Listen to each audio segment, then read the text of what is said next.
जय हिंद दोस्तों। आपकी जिंदगी सिर्फ 5 सेकंड में बदल सकती है। हाँ, सिर्फ 5 सेकंड।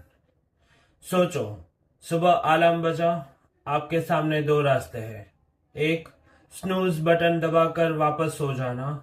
दूसरा, बस 5 सेकंड में उठकर दिन की शुरुआत कर देना।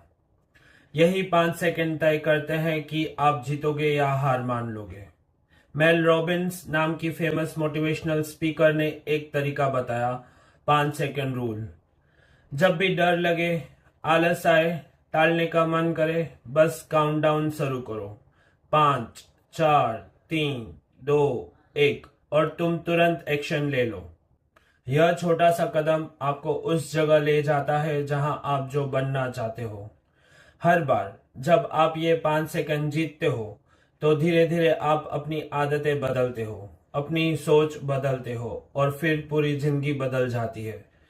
आपको बड़ा फैसला नहीं लेना, बस पहला कदम उठाना है, बस 5 सेकंड। तो अगली बार जब डर लगे, आलस आए या टालने का मन करे, तो 5, 4, 3, 2, 1 और चल पड़ो। याद रखो, सेकंड में लिया गया फैसला आपकी किस्मत बदल सकता है।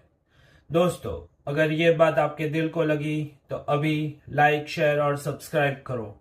मैं हूं आपका दोस्त समीर और आप देख रहे हो विक्ट्री वाइब्स। जय हिंद।